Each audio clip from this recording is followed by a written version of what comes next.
Hey everyone, we just hit 3,000 subscribers and I'm super excited. Here's something wild. Only 16% of you watching are actually subscribed. If you're enjoying the content, consider hitting that subscribe button. It's free and helps us reach our goal of 10k subscribers by next year. Drop a like and comment too. It helps YouTube share our videos with more amazing people. Now, let's dive in. The first time I noticed something was wrong with the universe, I was working the night shift at Mount Graham International Observatory. It was 3 a.m. and the Arizona sky was impossibly clear, offering a view of the cosmos that still took my breath away even after 2 years of graduate studies here. I was conducting routine galactic surveys, mapping the movement patterns of our local galaxy cluster. The data was supposed to be mundane, the kind of repetitive observations that would eventually form the backbone of my dissertation on galactic drift patterns.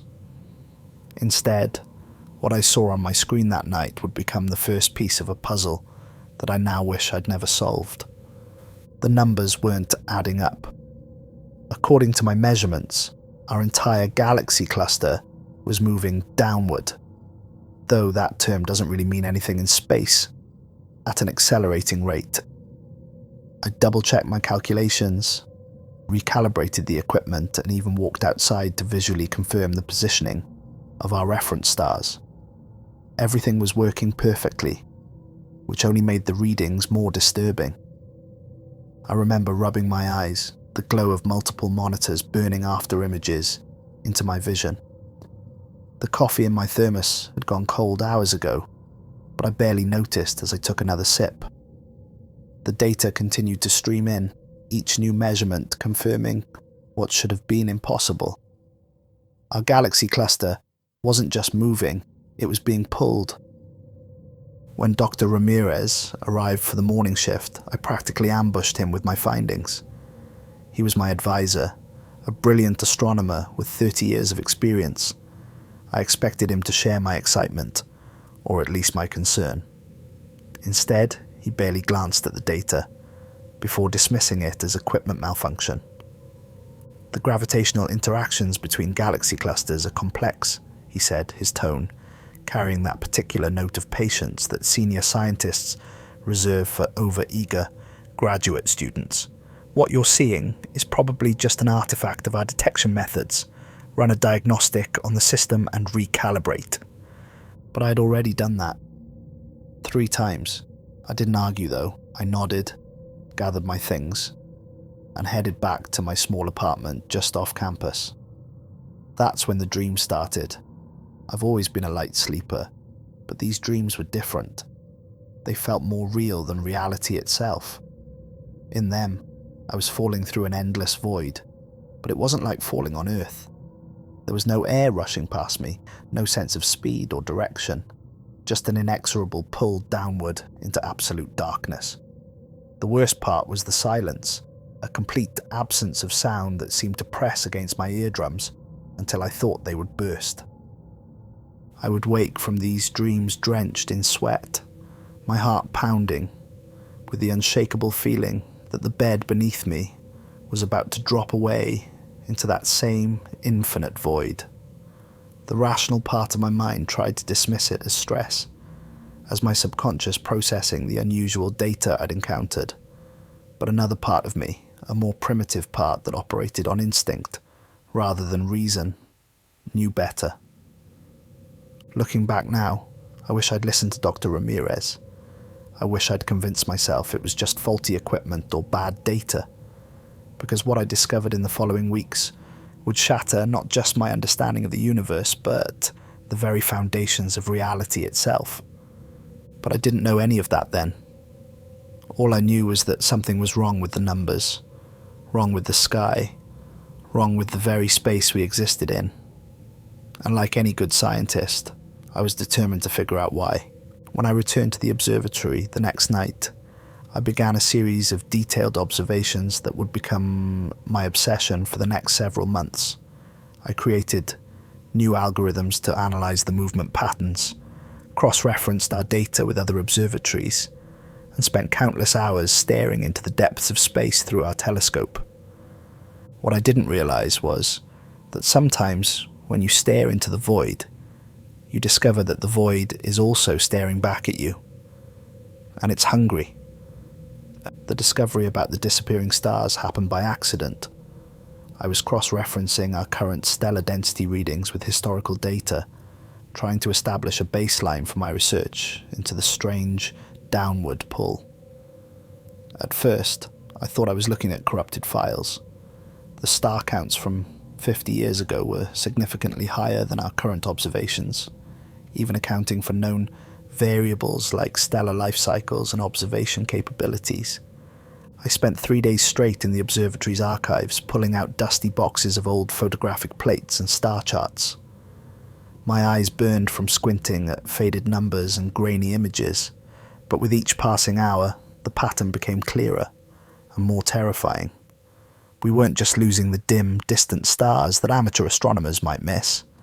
Entire star systems that had been meticulously documented for centuries were simply gone. The rate of disappearance wasn't constant either. I plotted the data on a graph, and the curve it produced made my blood run cold. The rate was accelerating exponentially. If the trend continued, visible stars would become noticeably fewer within our lifetime. The implications were staggering. I reached out to other observatories, careful to frame my inquiries in terms of routine data verification. The responses trickled in over the next few weeks, each one confirming my worst fears. From Chile to Hawaii, from South Africa to Japan, every major observatory had recorded the same phenomenon, though no one had connected the dots until now. That's when I started noticing the news reports. They weren't front-page headlines, just small articles buried in local papers and obscure online forums.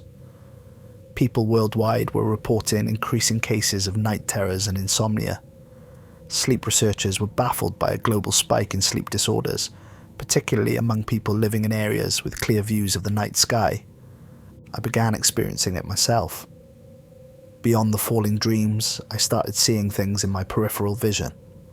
At first, they were just shadows, barely noticeable, but they became more distinct over time, always seeming to point upward, as if trying to show me something in the sky.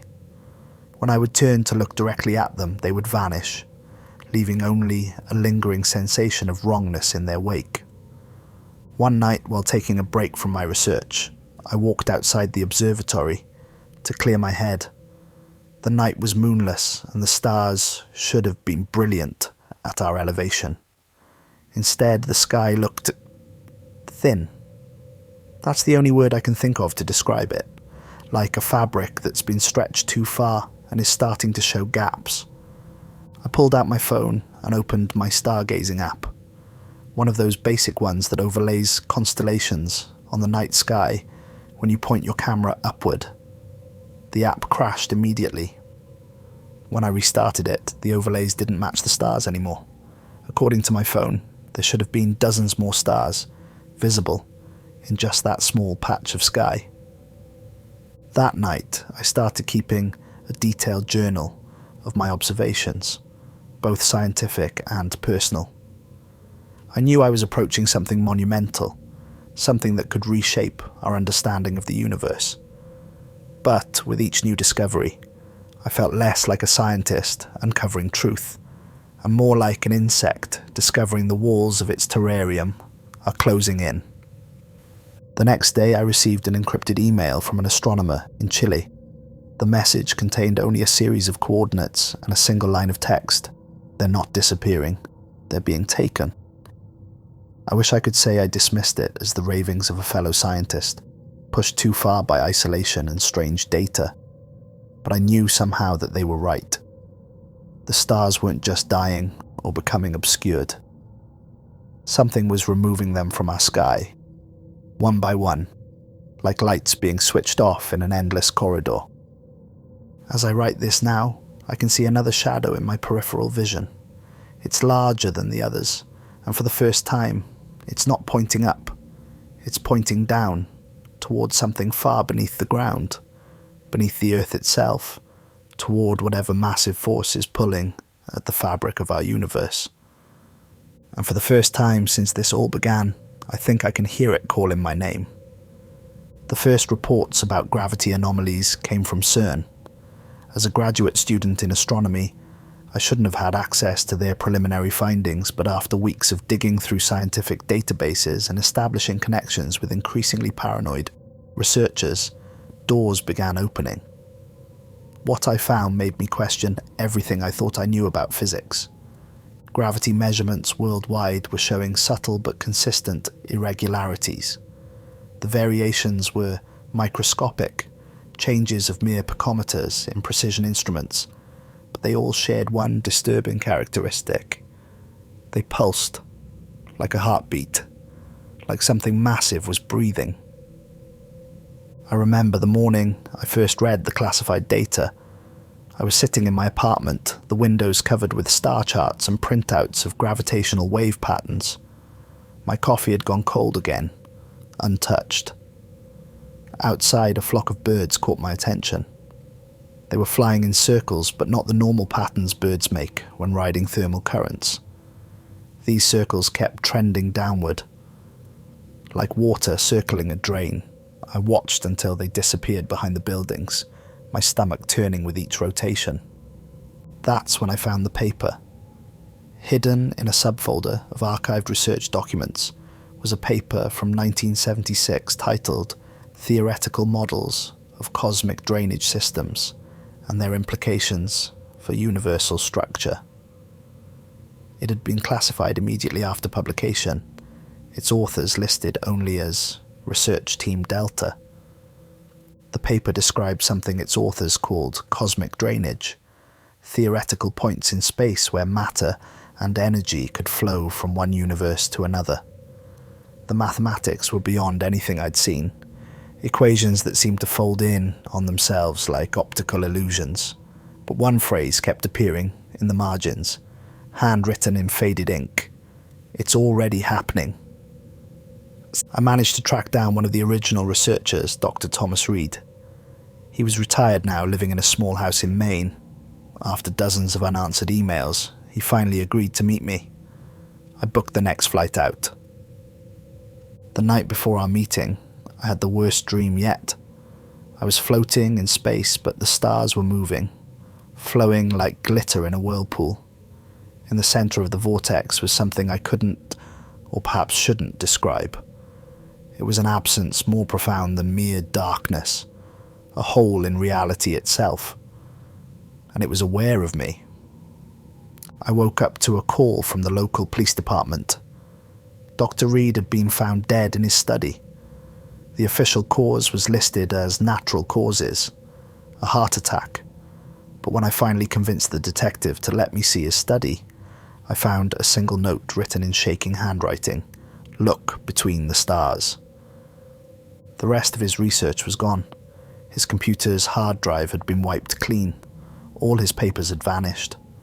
The only other thing out of place was his telescope. It was pointed straight down, its base modified to allow this impossible angle. That night, in my hotel room, I started analysing the spaces between stars in our recent observatory photographs. I used every filter and enhancement technique I knew, expecting to find nothing. Instead, what emerged made me slam my laptop shut in pure instinctive terror. The void between stars wasn't random. There was a pattern, a vast geometric structure that had been hiding in plain sight. We hadn't seen it because we'd always focused on the stars themselves, never the darkness they floated in. It was like suddenly realizing you're looking at a photographic negative. The true image was in the spaces we'd been ignoring. As I sit here writing this, I can feel the pattern pulling at my mind, trying to make me understand something my human brain wasn't designed to comprehend. The birds outside my window are still flying in circles, each spiral taking them lower and lower. The gravity measurements from CERN are showing stronger pulses every day. And in every shadow, in every dark corner, I can see suggestions of that same geometric pattern I found between the stars. It's here, all around us. It always has been. We're not living in a universe dotted with stars and galaxies. We're living in the spaces between some much larger structure, like bacteria floating in the cracks of a cosmic sidewalk. And something is starting to squeeze those cracks shut. After discovering the geometric pattern between the stars, sleep became impossible. Every time I closed my eyes, I saw those vast angular shapes spinning in the darkness. They seemed to move according to rules that violated everything we knew about geometry and physics. Think of a Mobius strip, but in dimensions that shouldn't exist. I spent 3 straight days in the observatory's imaging lab, using our most advanced equipment to analyze the pattern. Normal imaging software couldn't handle what I was trying to do. The patterns seemed to corrupt every program I used. So I wrote my own code, designing algorithms specifically to track the movement of nothingness rather than light. What emerged from my analysis changed everything. The pattern wasn't just geometric, it was moving. All of space, every galaxy, every star system, every speck of cosmic dust was spiraling towards something impossibly massive. But spiraling isn't quite right. The movement was more like digestion. That's when the messages started arriving. The first one came through the observatory's ancient fax machine at 3:33 a.m. The paper was completely black, except for a single line of white text. You see it too, don't you? Below that was a string of coordinates and a timestamp from 10 years in the future. More messages followed, arriving through increasingly impossible means. I found equations carved into my desk that I knew I hadn't put there. My coffee mug left rings on papers that formed perfect star charts. My computer would crash and reboot, showing fragments of conversations between scientists I'd never heard of, all discussing the same pattern. One message particularly haunted me. It appeared on my phone as a text from my own number. The void isn't empty, it's full. We're the empty space. I began connecting with others who'd noticed the pattern. A quantum physicist in Japan who'd found it hidden in particle decay patterns. A mathematician in Russia who'd discovered it in prime number sequences. A radio astronomer in Chile who detected it in the background radiation of the universe itself. We shared our findings through encrypted channels, each of us adding pieces to a puzzle that became more terrifying with each new discovery. The pattern wasn't just affecting space, it was affecting time too. Some of us were receiving messages from our future selves warning us about something called the convergence. My dreams became more vivid, more real. In them I could see the true structure of the universe.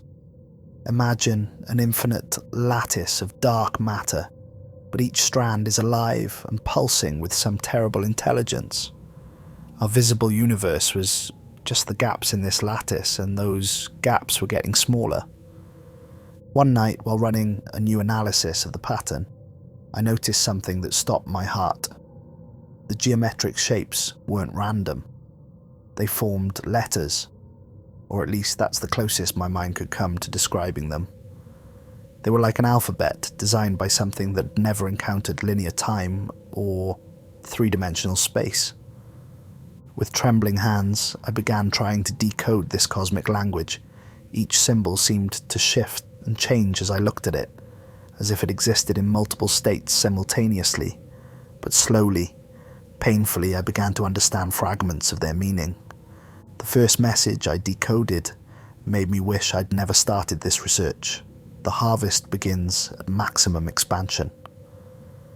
I cross-referenced this with our measurements of universal expansion. According to current models, the universe should reach its maximum expansion point in...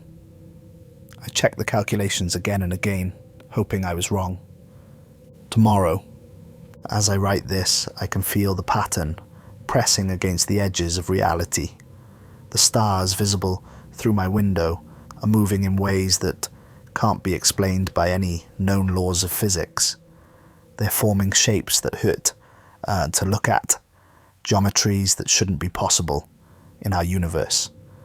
And in the spaces between them, in that living darkness that I now know is the true fabric of reality. I can see something moving, something vast, something hungry. The pattern isn't just a pattern, it's a net, and it's beginning to contract. It's hard to pinpoint exactly when the pulling sensation began. Like a subtle shift in air pressure, most people didn't notice it at first. But once you felt it, you couldn't unfeel it. A constant, gentle tug downward, not toward the Earth's core, but toward something else, something deeper. The first public reports appeared on social media. People around the world described feeling like they were constantly falling, even while standing still. Medical professionals dismissed it as a new form of mass hysteria, maybe related to solar activity or changes in the Earth's magnetic field. They were wrong. I was tracking the phenomenon through my network of researchers when the vertigo epidemic began. Hospitals worldwide were suddenly overwhelmed, with patients experiencing severe spatial disorientation.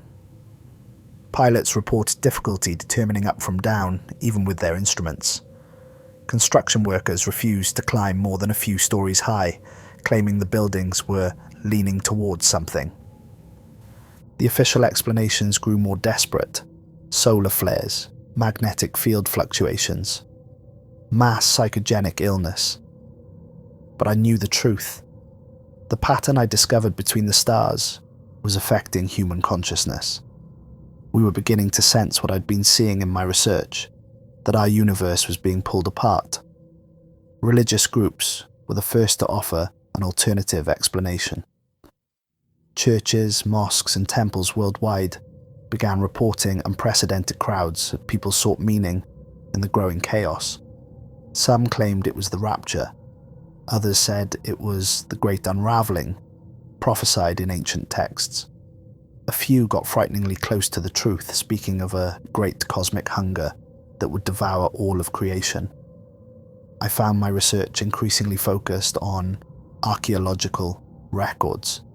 References to the Great Descent appeared in civilizations separated by thousands of miles and years. The Sumerians, the Maya, ancient Chinese astronomers. They all described the same thing, a time when the sky would begin to swallow itself. The governments maintained their silence, but their actions spoke volumes. Observatories were quietly shut down. Astronomical data disappeared from public servers. Several of my research contacts went silent without warning. But they couldn't hide the changes happening in the sky. One night, while documenting the latest stellar movements, I received a package. No return address, no markings, just a USB drive and a note reading, "They've known since the beginning." The drive contained classified documents dating back to the 1940s. Project Starfall, Operation Dark Descent, Program Void Walker, decades of research into what they called universal structural integrity degradation. They'd known. They'd always known. The pattern I discovered wasn't new. It was just becoming visible again, like it had many times before in human history. But this time was different. This time, it was accelerating. The pulling sensation grew stronger each day. People began reporting strange dreams, the same dreams I'd been having for months. Dreams of falling through infinite darkness, of geometric patterns that moved like living things, of a hunger so vast it could swallow galaxies. My own dreams had evolved. I no longer saw just the patterns or the void. I saw what lived in the spaces between spaces. Ancient things, patient things, things that had been waiting for this moment since before our universe took its first breath. One document from the USB drive haunted me more than the others. It was a transmission supposedly received from deep space in 1956. The message was simple but terrifying. They are not voids, they are mouths. The night I read that, I witnessed something that confirmed my worst fears. Through the observatory's main telescope, I watched a star cluster seemingly blink out of existence. But it wasn't like a light going out. It was like watching something being digested. As I write this, the pulling sensation has become impossible to ignore. People are beginning to panic, though they don't yet understand why. The pattern is visible to everyone now, ghostly geometries swimming through the air like crystal spiders. And in my last dream, I finally understood what the pattern was trying to tell us. It wasn't a warning, it was a dinner bell. The images from the deep space telescopes confirmed what I'd been desperately trying to deny. Our universe wasn't just moving through space, it was being moved. The entire observable cosmos was flowing like water toward a central point, a spot that our instruments couldn't detect, but whose presence was undeniable. I spent 3 days analysing the data with my remaining research contacts. We'd created a simulation of the movement patterns, and what we saw made several researchers quit on the spot. The visualization looked exactly like a cosmic whirlpool, with our galaxy cluster spiraling ever faster towards its center. But it was the religious leaders' sudden consensus that truly terrified me. Within the span of a week, spiritual leaders from every major faith began reporting unprecedented visions. Catholic priests in Vatican City, Buddhist monks in Tibet, indigenous shamans in the Amazon, all describing the same thing: a vast geometric entity consuming reality itself. The night sky had become a horror show visible to anyone who dared look up. The stars were noticeably moving now, their patterns shifting like sand being pulled through an hourglass. Professional astronomers refused to comment, but amateur stargazers filled the internet with videos of constellations distorting in impossible ways. That's when I found the ancient astronomical records, hidden in the depths of a monastery library in Nepal, preserved by monks who had guarded them for millennia, were star charts that told a story too terrible to comprehend. These weren't just maps of the heavens, they were warnings. The charts showed the same process we were witnessing now, but from thousands of years ago. The annotations, written in dozens of dead languages, all said the same thing. It has happened before. It will happen again. The void must feed. As I pieced together the truth from these ancient warnings and our modern data, my nose began to bleed. Understanding came with a physical price, as if human minds weren't meant to comprehend the true nature of our reality. We weren't living in a universe with occasional empty voids. We were living inside something like a cosmic digestive system. The voids weren't empty spaces. They were more real than everything we thought was real. Our galaxies, our stars, our entire observable universe was nothing more than the food floating in a vast cosmic stomach. The geometrical patterns I discovered between the stars weren't warnings or messages. They were the actual structure of the thing consuming us. We'd been looking at it our entire existence, but our minds had refused to recognize it, like fish unable to comprehend the ocean they swim in. Last night, for the first time, the distortions became visible to the naked eye. The moon's surface appeared to ripple, like something massive was moving behind it. The stars didn't just twinkle, they pulsed in synchronized patterns that drew shapes across the entire sky. The scientific community finally broke their silence, but their announcement offered no comfort. In a hastily organized global broadcast, leading physicists confirmed that space itself was beginning to warp. They offered no explanation, no solution, only a warning to avoid looking at the night sky for extended periods. But I couldn't look away. Through the observatory's main telescope, I watched as entire galaxies began moving in spiral patterns. The movement was beautiful in a terrible way, like watching a ballet performed by dying stars. The geometrical pattern was asserting itself across the entire visible universe, and in its angles and curves, I finally understood what it was. It was a signature. The thing that we thought was empty space had been signing its name across creation since the beginning. And now it was finishing its masterpiece. As I write this, the pull has become strong enough to affect electronic equipment. Computers worldwide are showing the same error message. Gravity well detected. But it's not gravity we're feeling. It's hunger. The thing between the stars is finally ready to digest its meal, and we're all going down together. The end began on a Tuesday. I remember because I was in the middle of recording stellar positions when every instrument in the observatory went haywire simultaneously. The computers crashed, rebooted, and displayed readings that should have been impossible. According to our equipment, the stars weren't just moving. They were accelerating in a synchronized spiral dance. Global panic erupted when the pattern became visible during daylight hours. The sun's light seemed to bend and twist, casting shadows that moved in ways that violated physics. People reported seeing geometric shapes swimming through the air like crystalline sea creatures, leaving trails of distorted space in their wake. The gravity fluctuations became impossible to ignore. Objects would suddenly become heavier or lighter without warning.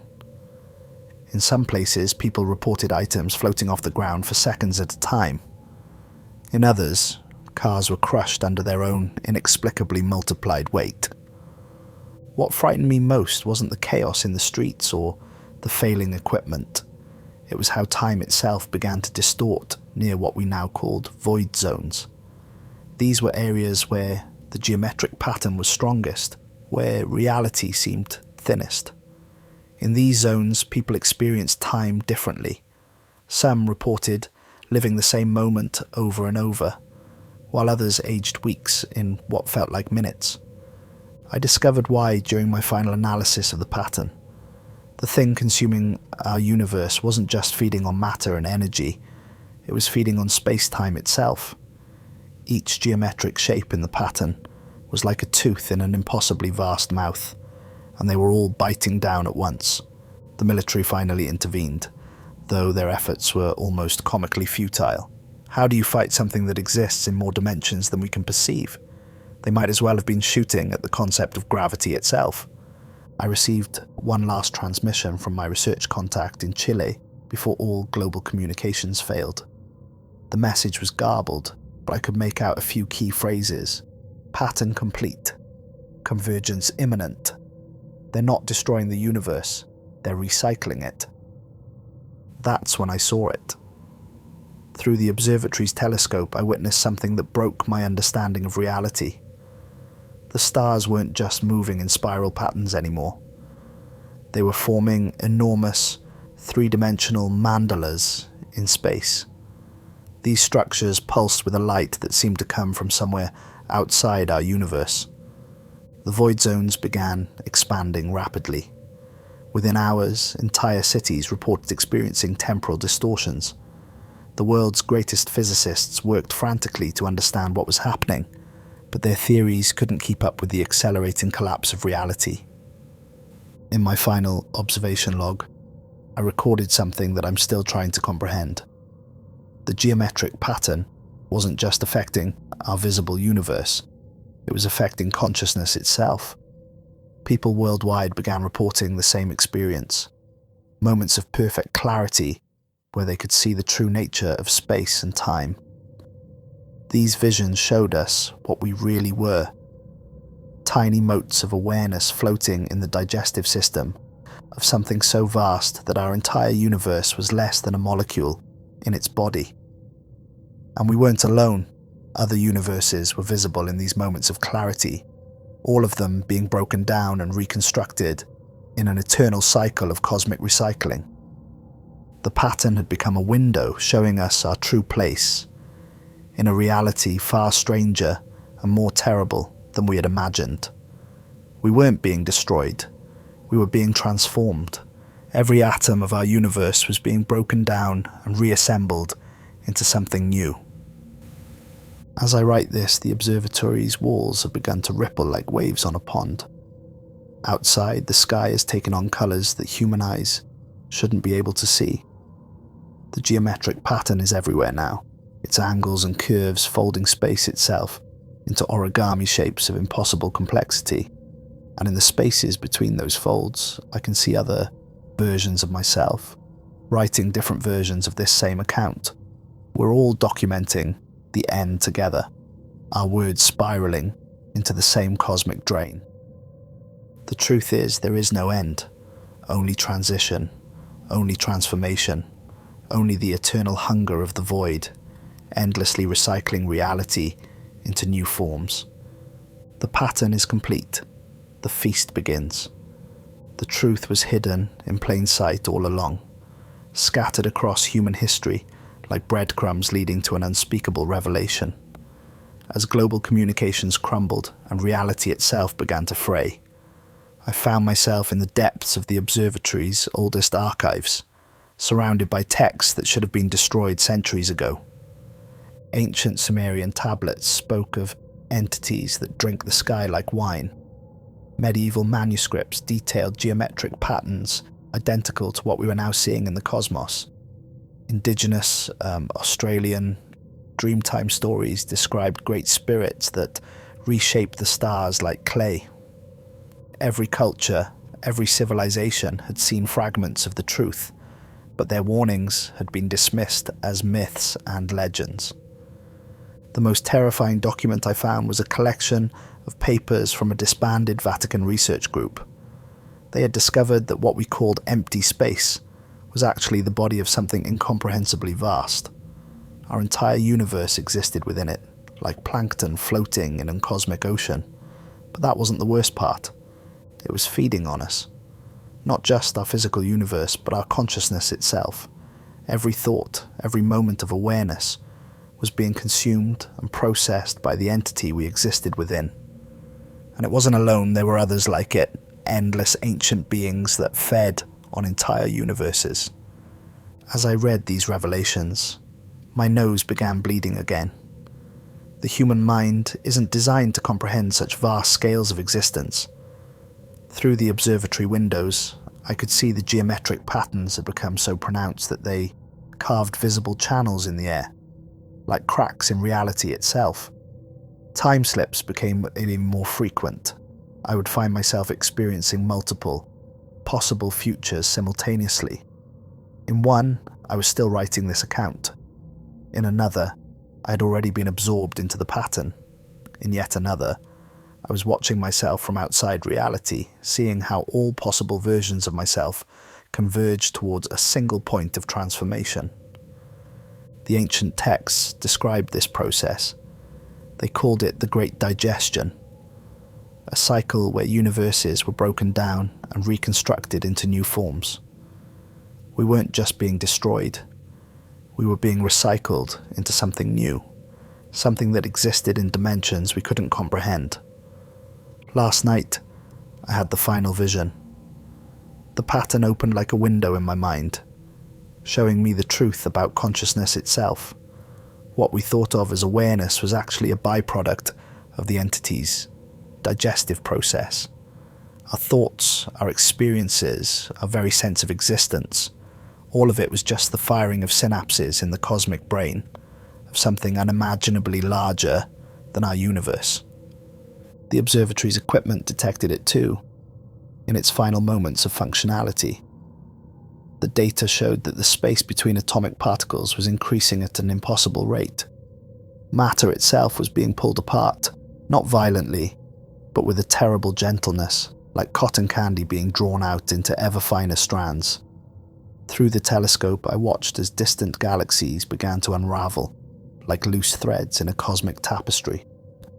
The process was beautiful in its horror, each star system dissolving into streams of light that flowed along the geometric patterns we had first noticed between the stars. But the most profound discovery came from a quantum physics experiment running in the observatory's basement. In its final transmission before dissolution, it showed something remarkable. Consciousness wasn't being destroyed in the areas already consumed by the pattern.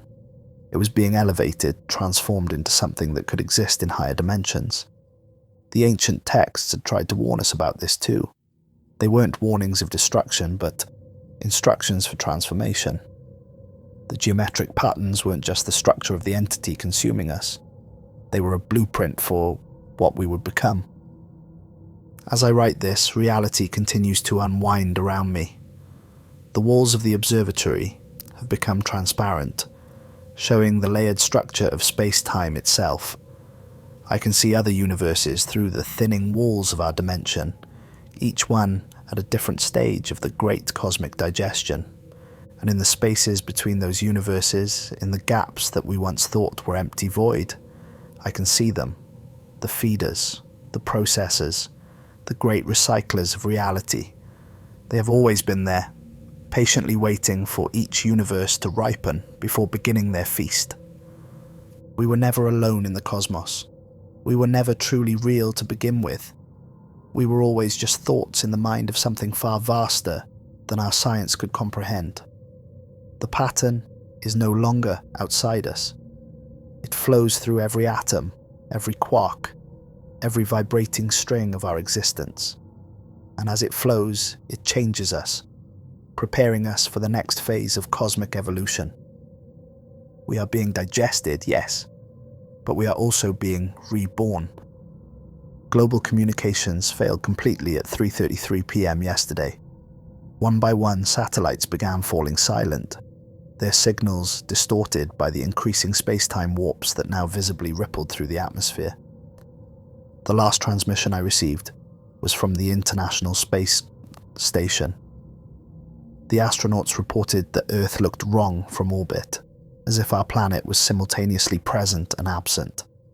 Like a quantum particle refusing to settle into a single state. The stars are moving faster now, their trails cutting burning geometric patterns across the sky. Even during daylight, you can see them moving, their ancient light bleeding through the fabric of reality as space itself becomes increasingly permeable. The sun appears to strobe, not because it's flickering, but because time is becoming unstable, skipping like a scratched record. People are reporting seeing impossible colours in the sky, colours that shouldn't exist in our visible spectrum. These new hues seem to leak from the edges of the geometric pattern, like paint bleeding through canvas. Those who stare at these colours too long begin to speak in languages that have never existed on Earth, describing concepts that human minds shouldn't be able to comprehend. Physics itself is breaking down in predictable patterns, just as the ancient texts foretold. Gravity now operates in waves, creating moments where everything floats freely before being crushed under intense pressure. Light no longer travels in straight lines, but follows the curves of the geometric pattern, creating impossible shadows that move independently of their sources. I've been documenting these changes from the observatory, though measuring instruments no longer function in any meaningful way. Instead, I've resorted to simply writing down what I see, though my descriptions feel inadequate. How do you describe the colour of cosmic digestion? What words can capture the sound of space-time being folded like origami? The pattern has become so pronounced that it's visible everywhere, at all scales. Under microscopes, in the brief moments they still function, researchers report seeing the same geometric shapes in cellular structures. It's as if every level of reality is being reformatted to match the pattern of the thing consuming us. Last night I witnessed something that I'm still struggling to process. Through the observatory's main telescope, I saw a galaxy cluster begin to unravel, but as it came apart, its components didn't simply disperse, they reformed into something else, something that seemed to extend into dimensions we can't perceive. It was like watching a two-dimensional drawing peel itself off the page and become three-dimensional, except this was happening at a cosmic scale, with dimensions beyond our comprehension. The ancient text described this phase of the consumption process. They called it the Great Unwinding, where all of material reality would be broken down into its component parts before being reassembled into new forms. But they also spoke of something else, a choice that each consciousness would face at the moment of transformation. We're beginning to understand that choice now. As the pattern consumes more of our reality, people are experiencing moments of transcendent awareness. In these moments, we can see our universe as it truly is, not a vast expanse of space and time, but a single thought in the mind of something far greater. The choice isn't whether to be consumed. That's inevitable. The choice is whether to maintain our current form of consciousness, bound by three-dimensional space and linear time, or to allow ourselves to be transformed into something that can exist in the higher dimensions where our consumers dwell. Through the cracks in reality, I've begun to see others who have already made this choice. They exist as patterns of pure geometry, consciousness freed from the constraints of matter and energy. They move through dimensions we can't comprehend, their thoughts taking the form of universal constants. As I write this, the walls of the observatory have become completely transparent, revealing the layered structure of reality itself. I can see other versions of Earth stacked like pages in a book, each one at a different stage of consumption. Some are already gone, transformed into structures of impossible geometry. Others are just beginning to notice the pattern between their stars. The pull is strongest now. Equipment floats freely in the air, drawn toward points that seem to exist in multiple locations simultaneously. The geometric pattern has begun to glow with that impossible colour, the one that human eyes shouldn't be able to see, but somehow can. We've passed the point of no return. The universe isn't just being consumed, it's being digested and reformed, and we're all going with it, whether we choose transformation or attempt to maintain our current form of existence. The pattern speaks to me now, its geometry forming thoughts directly in my mind. It shows me what we're becoming, what we've always been becoming since the first moments of our universe's existence. We weren't an accident. We weren't random collections of matter and energy. We were seeds, carefully planted and tended until we ripened into something ready for harvest. And now, at last, we're ripe. Time has become meaningless. I've been writing this final entry for what feels like both seconds and centuries. The geometric pattern has consumed most of visible reality now, leaving only pockets of what we once considered normal space. Through the observatory's dissolving walls, I can see everything at once, past, present, and future overlapping, like transparencies held up to the light. I understand now that our universe isn't the first to be consumed, nor will it be the last. Through the thinning walls of reality, I can see countless other universes, each one at a different stage of the eternal cycle. Some are just beginning their existence, their matter still coalescing from the remnants of previously digested realities. Others are ancient, their stars long since burned out, ready for the final consumption. The pattern showed me the truth. We are part of a cosmic recycling system of unimaginable scale. What we perceived as the void between galaxies was actually the digestive system of vast entities that break down dying universes and reform them into new ones.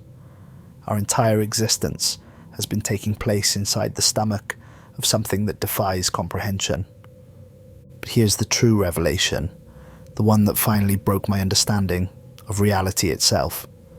We're not just being consumed, we're being born. The consciousness that emerges on planets like Earth isn't a random development. It's part of the digestive process. We're like bacteria in a cosmic gut, breaking down reality at the quantum level, preparing it for transformation. Our thoughts, our discoveries, our very awareness serves to process the universe around us. The ancient texts weren't warnings. They were instruction manuals, left by previous iterations of consciousness that had gone through this process before. The geometric patterns weren't just the structure of our consumers, they were blueprints for what we would become. Through the dissolving walls of space-time, I can see them now. The previous iterations, the successfully transformed consciousnesses that now exist as patterns of pure geometry, thinking thoughts that span dimensions. They aren't destroying our universe, they're midwifing its rebirth. As I write these final words, reality continues to unravel around me. The observatory no longer exists in any meaningful sense. I'm simultaneously here and everywhere, my consciousness spreading along the lines of the geometric pattern that once terrified me. Time has become fluid, flowing in all directions at once. I can see the beginning and end of our universe as a single point, a seed that contains both its own death and rebirth. We were never meant to remain as we were. This transformation was built into the fabric of reality from the first moment of creation. The pattern speaks to all of us now, its message clear in that impossible colour that human eyes shouldn't be able to see. We are not being ended. We are not being destroyed. We are being upgraded. Every universe goes through this process, this cosmic molting, where it sheds its lower dimensional form and emerges as something greater. The void entities aren't predators, they're parents, guiding each universe through its metamorphosis. I understand now why the pattern looked so familiar when I first discovered it.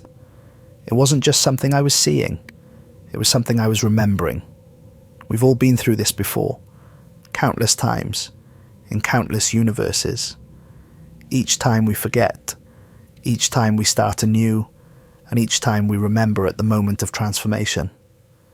The geometry isn't just consuming our reality, it's revealing what we truly are. We're not human beings experiencing a universe, we're the universe experiencing itself through temporarily human forms. As the last vestiges of our reality dissolve into the pattern, I feel no fear, only recognition, only the deep remembrance of what we have always been and what we are becoming once again. This isn't the end of our story. It's not even the beginning. It's simply one more turn of the great cosmic wheel, one more death and rebirth in an eternal cycle of universal evolution. We are the void, and the void is us. And somewhere, in another dimension, in another cycle of existence, another astronomer is just beginning to notice something strange about the spaces between the stars.